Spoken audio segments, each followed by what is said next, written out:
Hello friends, welcome to my YouTube channel Webinex technology. आज ये होने जा रहा है हमारा 15th वीडियो नेक्स्ट.जेएस ट्यूटोरियल सीरीज का। और हमारा आज का टॉपिक है how to create a common layout in Next JS. So let's get started. So previous video में हमने देखा था कि हमने क्लाइंट कंपोनेंट को समझा था और एक हमने क्लाइंट कंपोनेंट को डिफाइन भी करा था, और उसके लिए हमने बटन के क्लिक पर एक मैसेज प्रिंट करवाया था, अलर्ट करवाया था। सो ये अलर्ट हमारा हो रहा था with the help of client component. तो इन केस अगर आपने अभी तक मेरे प्रीवियस वीडियो को चेकआउट नहीं करा तो आप मेरे प्रीवियस वीडियो को चेकआउट कर सकते हैं। मैं प्रीवियस वीडियो का लिंक इस वीडियो को डिस्क्रिप्शन में प्रोवाइड कर दूंगा, और आप टॉप राइट पर आई बटन पर क्लिक करके भी मेरे प्रीवियस वीडियो को चेकआउट कर सकते हैं। तो जैसा कि आज हमारा टॉपिक है कि कॉमन लेआउट हम कैसे क्रिएट कर सकते हैं, तो उसे देखते हैं। तो सबसे पहले अगर हम ये समझे कि हमारा कॉमन लेआउट क्या होता है, तो कॉमन लेआउट मतलब कि जो हमारा सभी पेजेस में विजिबल हो, या फिर इस तरीके से कि सभी पेजेस के लिए हमारा एक कॉमन कोई कंपोनेंट या कुछ टेक्स्ट वो कॉमन हो सभी पेजेस के लिए। हमारे पास ऑलरेडी इसके लिए एक layout.js होता है। अगर हम layout.js देखें, इसके अंदर ये हमारा एक रूट लेआउट है, और रूट लेआउट के अंदर हमारी एक HTML है, और HTML के अंदर हमारे बॉडी टैग है। हम कुछ भी इसके अंदर लिखेंगे या डिफाइन करेंगे वो हमारे सभी पेजेस के लिए विजिबल होगा। मैं फिर से रिपीट करता हूं। इस बॉडी के अंदर हम जो भी लिखेंगे वो हमारे सभी पेजेस के लिए विजिबल होगा, क्योंकि ये हमारा रूट कंपोनेंट है, ये हमारा एक रूट लेआउट है। और इसके अंदर ऑटोमेटिकली हमारा चिल्ड्रन हम रेंडर कर रहे हैं। चिल्ड्रन मींस जो हमारा होम पेज हुआ, तो ये सारे कंपोनेंट्स हमारे ऑलरेडी रेंडर हो रहे हैं। तो अब मैं चाहता हूं कि इसके अंदर मेरा कॉमन लेआउट क्रिएट हो। लेट्स से कि अगर मैं इसके अंदर कुछ लिखता हूं, लेट्स से मैंने एक H1 के अंदर लिखा, क्या लिख सकता हूं मैं, लेट्स से मैं लिखता हूं कॉमन लेआउट। तो अब जैसे कि मैंने आपको बताया कि अगर मैं जो भी कुछ इसके अंदर लिखूंगा वो हमारा सभी कंपोनेंट्स में या सभी पेजेस में विजिबल हो रहेगा। तो सबसे पहले अगर मैं होम पेज पर चलूं, यहाँ पर होम पेज पर मुझे कॉमन लेआउट, मुझे टेक्स्ट यहाँ पर रेंडर हो रहा है। अब मेरे पास बाकी 4 पेजेस हैं, like about us, contact us, user page और प्रोडक्ट्स पेज। तो तीनों पर हम एक एक करके चलते हैं और देखते हैं कि हमारा कॉमन लेआउट विजिबल है या नहीं। तो मैं अबाउट पेज पर चलूं तो यहाँ पे भी मुझे कॉमन लेआउट विजिबल है। देन मैं बैक टू होम पर चलूं और कॉन्टेक्ट अस पर चलता हूं, तो यहाँ पे भी मेरा कॉमन लेआउट मुझे विजिबल है। और यूजर्स पेज पर जाऊं तो यहाँ पे भी मेरा कॉमन लेआउट पेज विजिबल है। इवन अगर मैं प्राइम यूजर पर भी चलूं तो यहाँ पर भी मेरा कॉमन लेआउट विजिबल है। तो मीन्स कि पेजेस के भी अंदर जो हमारे सब पेजेस हैं, डायनामिक राउट्स हैं, उन पे भी हमारा ये जो भी हम कॉमन लेआउट के layout.js के अंदर लिखेंगे वो हमारा विजिबल रहेगा। तो इस तरीके से हम हमारे कॉमन लेआउट को क्रिएट कर सकते हैं हमारी एप्लीकेशन के अंदर। अब कॉमन लेआउट की हमें नीड क्या है और इसका यूज कैसे कर सकते हैं, और या इसका हम हमारी एप्लीकेशन में क्या प्रैक्टिकल यूज हो सकता है। कॉमन लेआउट हमारा कहाँ का यूजफुल हो सकता है, जैसे कि अगर हम अभी देखें इन पेजेस में हम सभी जगह कॉमन लेआउट यूज कर सकते हैं। वो कैसे कि जैसे हमारी एप्लीकेशन में कुछ कॉमन कंपोनेंट्स होते हैं, तो या फिर कुछ कॉमन लेआउट होता है। लेआउट मींस कि एक एप्लीकेशन का स्ट्रक्चर होता है। स्ट्रक्चर के अंदर क्या हो सकता है हमारा, जैसे कि हेडर या फिर नैव बार, बोलूं मैं से नैव बार, और हमारा फुटर। तो नैव बार हमारा हर पेज पे विजिबल रहता है कि एज अ यूजर एक्सपीरियंस कि नैव बार होगा तो हमारा जो यूजर होगा वो उस पर नैव बार में जो भी लिंक्स हमने प्रोवाइड करी उसको वो इजीली एक्सेस करके एक पेज से दूसरे पेज पर इजीली नेविगेट कर सकता है। सिमिलरली हमारा फुटर होता है, और फुटर में हम कुछ भी लिंक्स वगैरह रहती है वो हम प्रोवाइड कर देते हैं। हमारे एप्लीकेशंस के बारे में कुछ डिटेल रहती है, कॉन्टेक्ट अस की डिटेल्स रहती है। वो चीजें हमारी हर पेज के लिए कॉमन रहती है। अगर मैं किसी भी वेबसाइट में जाऊं तो वहां पे भी ये सेम लेआउट फॉलो होता है कि जिसमें नेव बार और फुटर हमारा कॉमन रहता है हमारे सभी पेजेस के लिए। और हमारी इवन हमारी पूरी एप्लीकेशन में हमारा ये 2 पेज हमेशा अवेलेबल रहेंगे, एक होगा हमारा नेव बार और एक होगा हमारा फुटर। तो हम भी एक नेव बार का एग्जांपल लेके इस कॉमन लेआउट का यूज समझते हैं। तो मैं क्या कर सकता हूं कि जैसे अभी अगर मैं देखूं, हमारा ये about us page, contact us page, users page, products page, ये सारी लिंक्स हमारे होम पे अवेलेबल है। मैं इसी को एक नेव बार में कन्वर्ट कर लूंगा। तो मैं यहाँ पे आऊंगा और ये हमारा page.js के अंदर डिफाइन है। और सबसे पहले मैं ये जो हमने H1 लिया है इसे रिमूव कर देता हूं, और मैं जैसे ही अगर रिमूव करूंगा तो आप देख सकते हैं यहाँ से ये हट चुका है और ये किसी भी पेज में विजिबल नहीं रहेगा। तो मैं क्या करता हूँ, ये जो भी लिंक्स है इनको मैं नेव बार में कन्वर्ट कर लेता हूँ। तो इसके लिए मैं आऊंगा हमारे page.js जो कि हमारा होम पेज है, और इसी के अंदर हमारी सारी लिंक्स हमने डिफाइन कर रखी है। और मैं आपको बताना चाहूंगा कि ये हमने पिछले वीडियो में इसे क्लाइंट कंपोनेंट डिक्लेयर करा था। तो सबसे पहले मैं क्या करता हूँ, ये जो मेरे H1 है, इन H1 को मैं क्या करूंगा कि इसे मैं लिंक्स के नीचे ले आऊंगा। सबसे पहले तो ये करूंगा, और यहाँ पे मैं एक डिव क्रिएट करूंगा, डिव, और जितने भी मेरी लिंक्स है उसको मैं इस डिव के अंदर रैप कर लूंगा, और इसे मैं एक बार फॉर्मेट कर लेता हूं।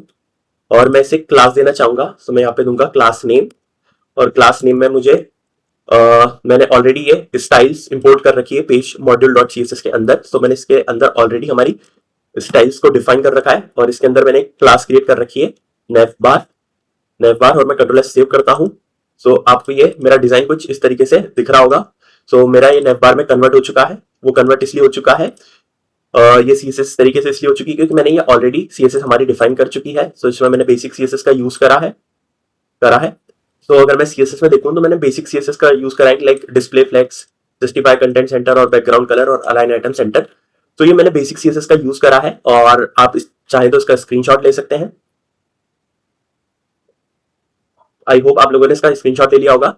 सो एक तो हमने ये नेवबार क्लास का यूज करके इसे एज अ नेवबार क्रिएट कर लिया है टॉप पर, और इसका बैकग्राउंड ब्लैक कर दिया है, और ये लिंक सभी मेरी ब्लैक में विजिबल है। सो इसके लिए भी मैंने एक ऑलरेडी लिंक क्लास क्रिएट कर रखी है। सो मैं इसे क्लास नेम देना चाहूंगा।